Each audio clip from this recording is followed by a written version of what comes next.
Bismillahirrahmanirrahim. Assalamualaikum warahmatullahi wabarakatuh. Hari ini kita akan belajar tentang hormat dan patuh kepada guru.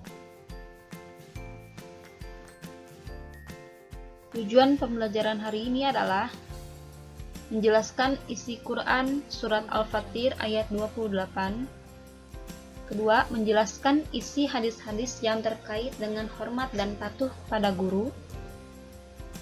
Ketiga, menyimpulkan hikmah dan manfaat hormat dan patuh kepada guru.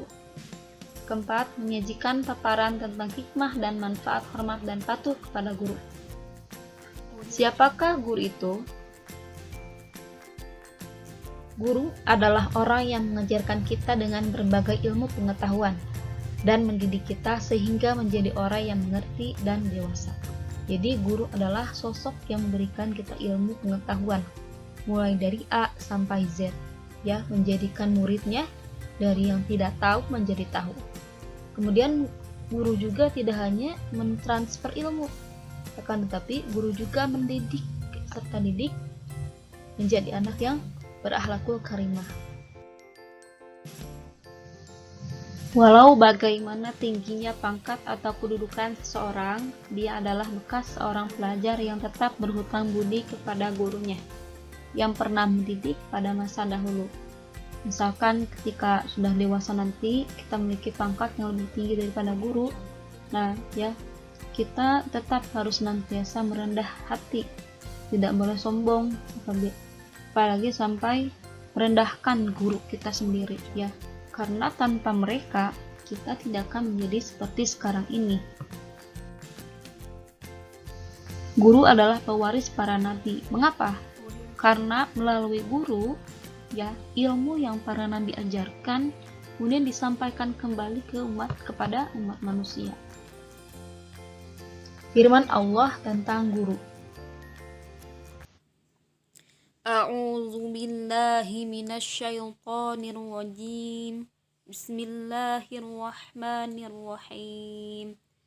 Wa minan nasi wad-dawabi wal an'ami mukhtalifun alwanuhu kadzalik.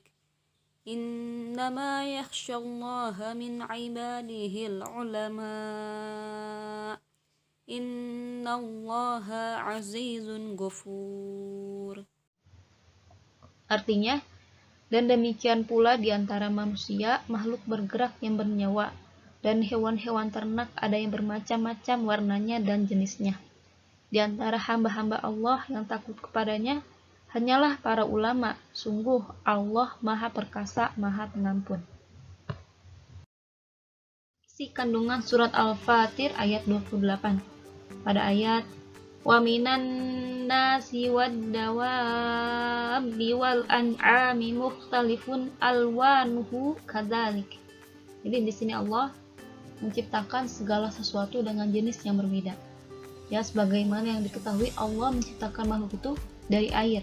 Nah, dari air itulah Allah menciptakan berbagai makhluk, ya, dengan berbagai jenis seperti unta, ayam, dan lain sebagainya.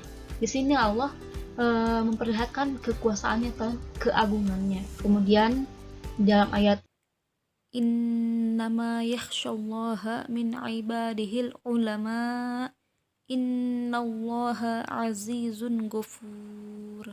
Nah, Allah menjelaskan orang-orang yang mengetahui kekuasaan Allah dan keagungan Allah serta takut kepadanya ialah ulama.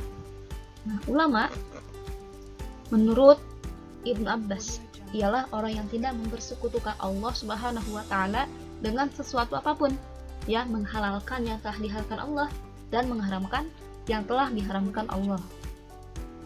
Kemudian Allah senantiasa memberikan ampunannya kepada hambanya yang taat dan akan mengazab kepada kaum kafir. Guru menurut pandangan para ulama. Ulama klasik Al-Imam Al-Ghazali dalam kitab Ihya Ulumuddin menegaskan, seseorang yang berilmu kemudian bekerja dengan ilmunya, dialah yang dinamakan besar di bawah kolong langit. Ia ibarat matahari yang mencahayai dirinya sendiri dan menyinari orang lain. Ibarat minyak kasturi yang baunya dinikmati orang lain dan ia sendiri pun harum. Nah, siapa yang bekerja di bidang pendidikan sesungguhnya ia telah memilih pekerjaan yang terhormat dan sangat penting. Hendaknya ia memelihara adab dan sopan santun dalam tugasnya. Jadi kedudukan seorang guru ya di mata Imam Al-Ghazali ini memiliki kedudukan yang sangat terhormat ya di antara pekerjaan-pekerjaan yang lain. Bahkan guru ini diibaratkan sebagai matahari yang bercahaya. Kemudian cahayanya itu menyinari dunia. Nah, bagaimana guru menyinari dunia? Yaitu dengan memberikan ilmu-ilmunya kepada muridnya, sehingga muridnya juga bisa menikmati hasil dari ilmunya tersebut. Kemudian guru juga adalah seseorang yang senantiasa memelihara adab dan sopan santun. Kemudian dikatakan lagi oleh penyair Syauqi berkata, berdiri dan hormatilah guru dan berilah penghargaan seorang guru itu hampir saja merupakan seorang rasul. Jadi ada perkataan al-ulama'u wa rasul anbiya. Jadi ulama atau guru itu adalah pewaris para nabi. Kemudian Ali bin Abi Thalib mengatakan, siapa yang pernah mengajarkan aku satu huruf saja, maka aku siap menjadi budaknya.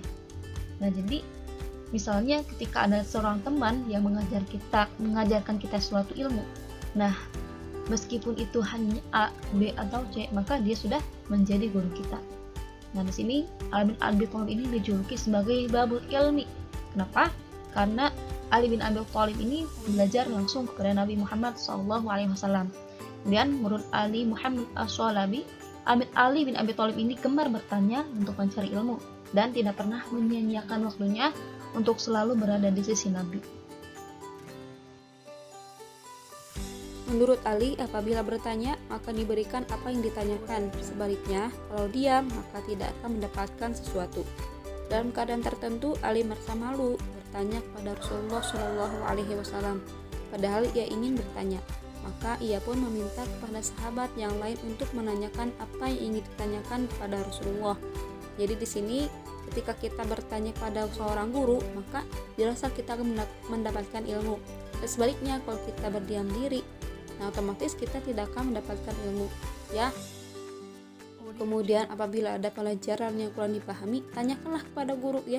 Supaya apa? Supaya pemahaman kalian lebih kuat daripada kalian berdiam diri dan tidak bertanya, seolah-olah kalian sudah paham, padahal tidak paham.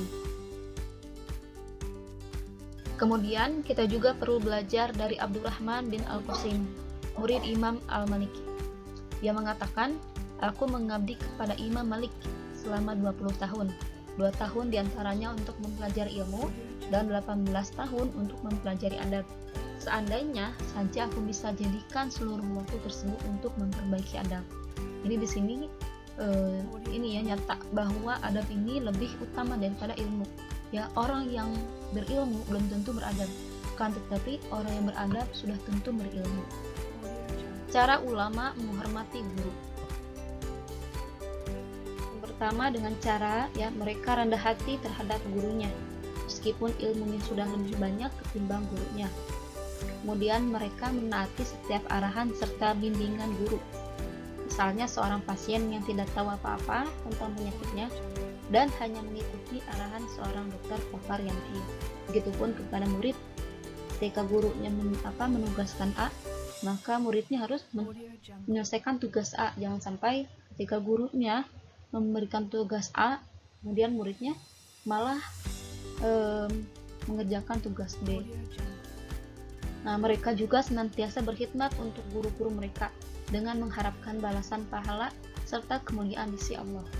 Nah, bagaimana cara berkhidmat kepada guru? Yaitu pertama dengan cara menjalankan tugas-tugasnya. Kedua, membantu ketika sulit. Kemudian ketiga, misalkan meringankan bebannya. Kemudian mereka memandang guru dengan perasaan penuh hormat dan ta'zim atau memuliakan, serta mempercayai kesempurnaan ilmunya. Ini lebih membantu pelajar untuk memperoleh manfaat dari apa yang disampaikan guru mereka. Jadi di sini kita memandang guru kita harus benar-benar penuh hormat dan benar-benar penuh memuliakannya, ya, dengan cara yaitu mempercayai ilmunya. Jangan sampai kita berlagak sok tahu daripada guru kita. Ya apalagi apabila kalau misalkan gurunya itu kurang dalam menjelaskan dan lain sebagainya, kita langsung menanggapi Pak itu salah dan sebagainya. Nah itu hal yang bisa menyakiti hati gurunya. Maka ketika ada guru yang ada yang salah dan sebagainya, nah kita jangan langsung menanggapi, akan tetapi kita tunggu dulu sampai habis ya penjelasan, kemudian kita langsung beri tanggapan kepada gurunya dengan dengan kata-kata yang tidak menyakiti hatinya, ya, dengan diawali dengan kata maaf dan lain sebagainya. Hikmah, hormat, dan patuh kepada guru.